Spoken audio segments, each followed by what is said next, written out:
Tu es honoré, Yahweh, Saint-Esprit. Tu es honoré, Jésus le Messie.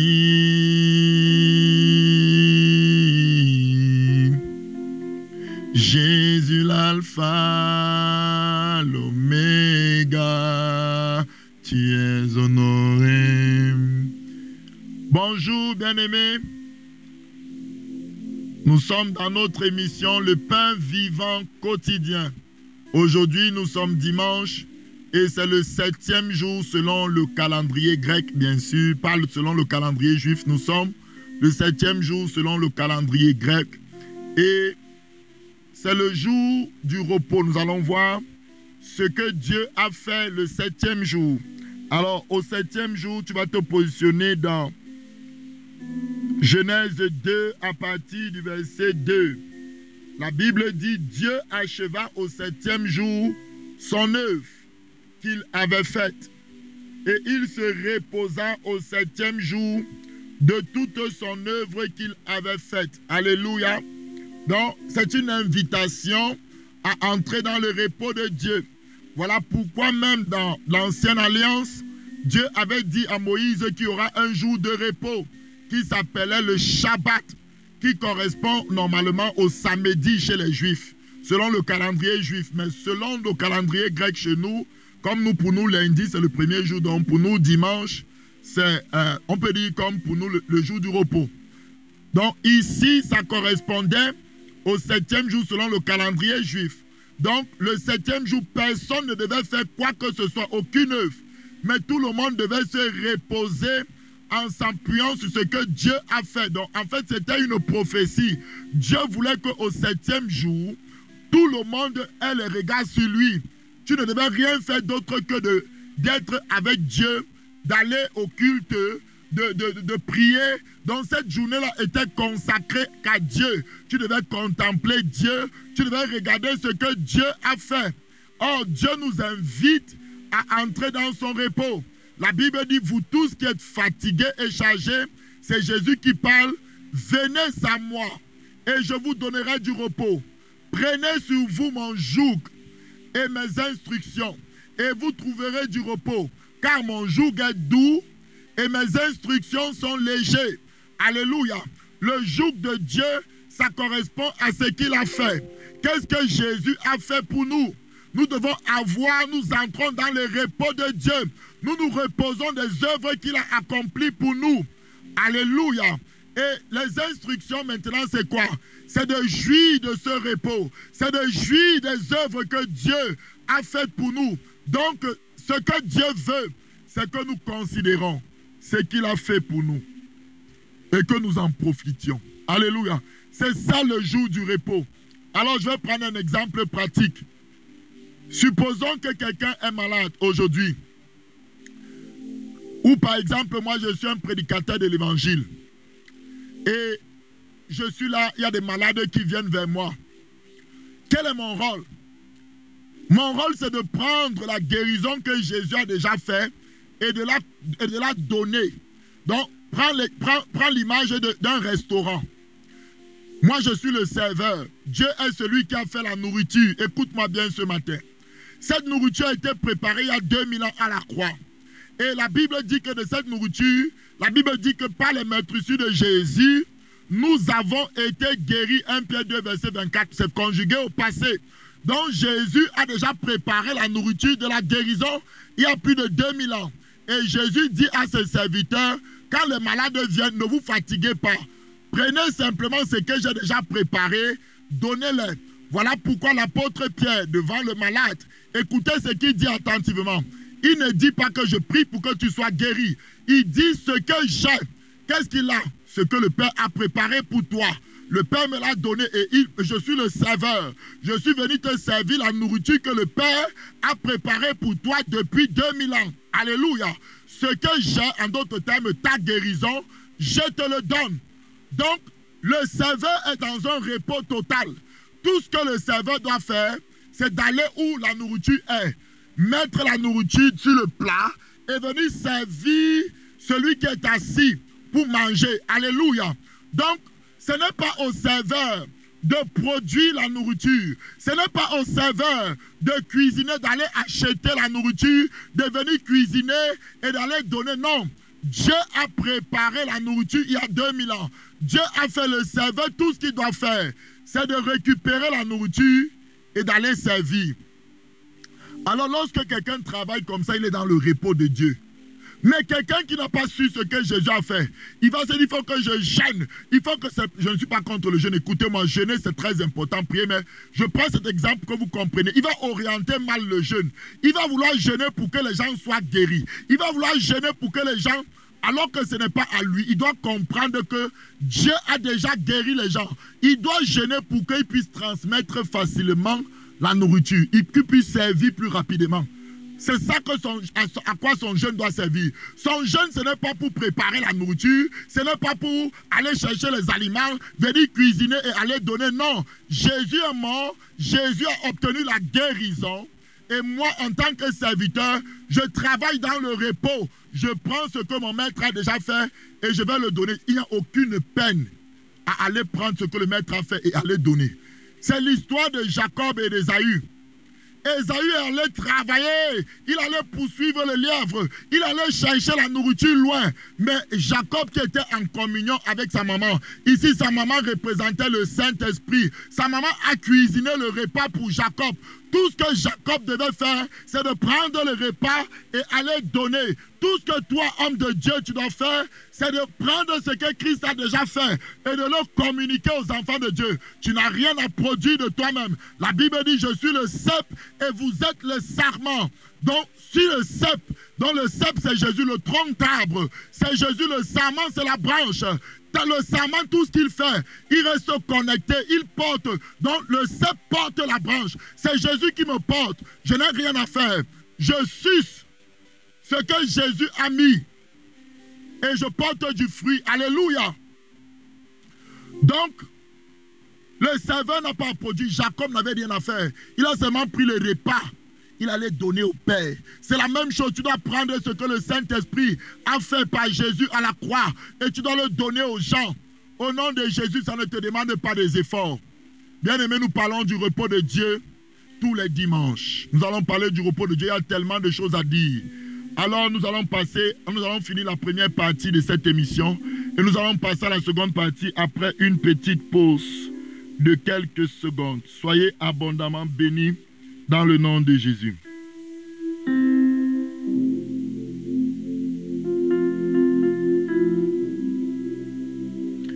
Gloire à Dieu, bien-aimés. Soyez abondamment bénis. Nous continuons notre enseignement sur le baptême d'eau. Comme vous savez, j'ai commencé cette série du baptême d'eau. Je veux expliquer, je veux enseigner en quoi le baptême d'eau est d'une importance capitale. Bien aimé, nous avons vu depuis que le baptême d'eau, c'est une ordonnance du Seigneur. C'est lorsqu'il est ressuscité, il dit à ses disciples, allez et baptisez. Même quand il était sur terre, il baptisait. Et nous avons vu que le baptême d'eau a commencé lorsque Jésus était déjà proche. De tout l'Ancien Testament, on n'avait jamais baptisé quelqu'un d'eau. Écoutez-moi très bien. C'est-à-dire, Dieu n'avait jamais demandé à un de ses prophètes, c'est-à-dire peut-être Moïse, David, jamais d'instituer le baptême d'eau. Pourquoi?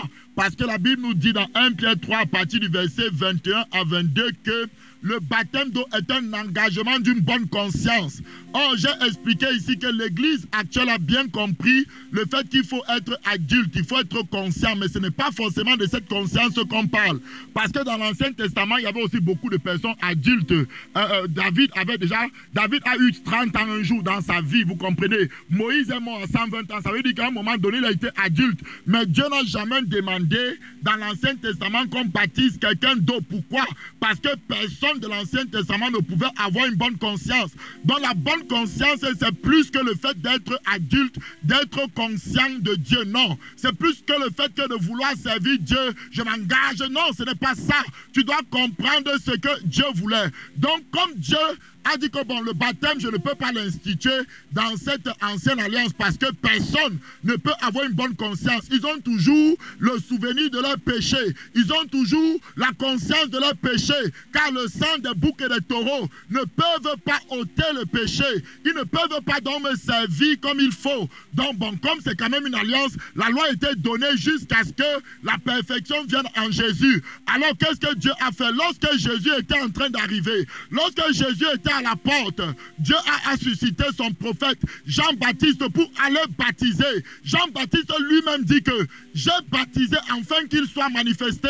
Donc le baptême a commencé avec l'approche, avec la venue de Jésus. Pourquoi? Parce que Jésus est l'agneau de Dieu qui ôte le péché, qui est capable de sanctifier la mémoire, qui est capable de rendre la conscience bonne, qui est capable d'amener à la perfection. Et je veux que nous comprenions cela. Voilà pourquoi vous voyez dans la Bible, dans le Nouveau Testament, à chaque fois que quelqu'un croyait en Jésus, première prédication de Pierre, les personnes là viennent, ils écoutent, 3000 personnes se font baptiser le même jour. Bien-aimés, ne pensez pas qu'ils avaient tout compris de la vie chrétienne, non. Mais le simple fait qu'ils ont cru dans leur cœur à ce qui était annoncé, ils étaient qualifiés pour être baptisés. C'est-à-dire que qu'est-ce que Pierre les a prêché? Pierre a dit en son nom, on doit prêcher la rémission des péchés. C'est ce que ça veut dire la rémission des péchés? Ça veut dire que tu es devenu une feuille blanche. Écoute-moi. Ce n'est pas comme au temps de Moïse, au temps de la loi, où les péchés étaient couverts. En Jésus, quand tu acceptes Jésus dans ton cœur, tu deviens une vierge. Voilà pourquoi la Bible parle des 10 vierges. Les vierges sages et les vierges folles. Vous entendez le mot vierge, non? C'est-à-dire que même comme elles n'ont pas la sagesse, elles sont quand même vierges. La virginité ici, c'est le fait que le sang de Jésus t'a rendu plus blanc que neige. Lorsque tu crois en Jésus, tu deviens quelqu'un de blanc. C'est-à-dire que tes vêtements, tu portes les vêtements de Jésus sur toi.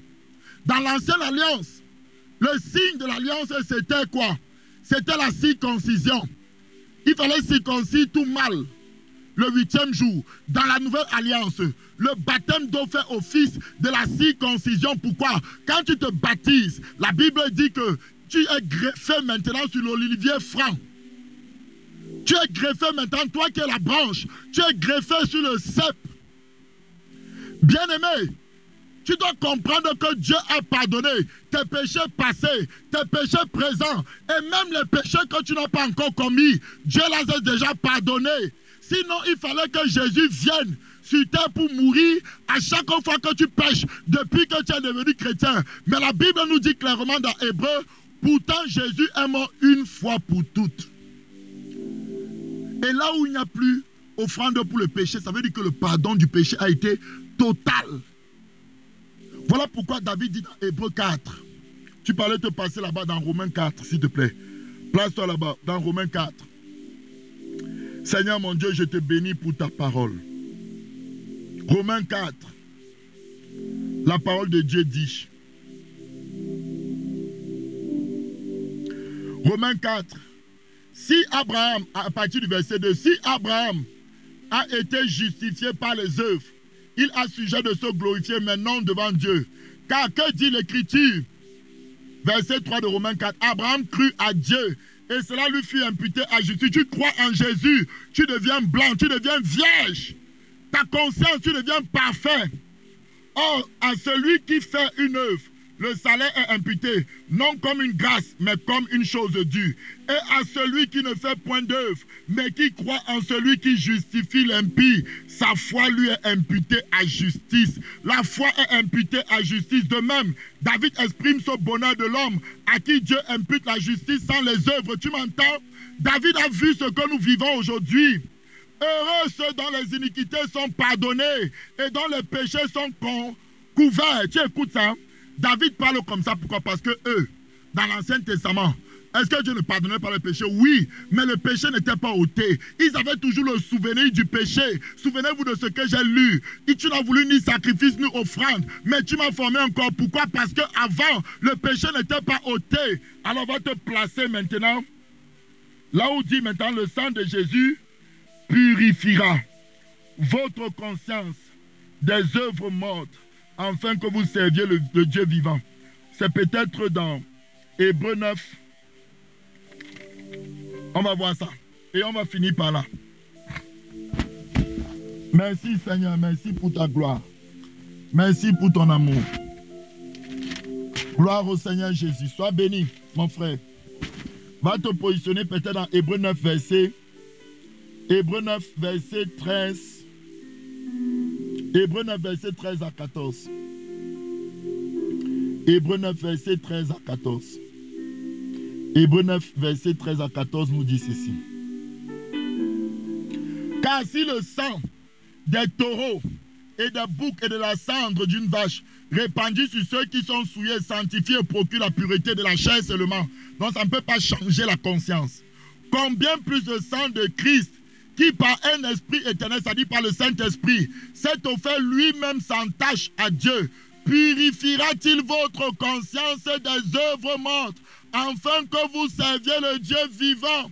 Alors, bien-aimés, c'est ça l'engagement. Celui qui s'engage à Christ ne doit plus être conscient de ses péchés. Cessez de prêcher aux gens le péché.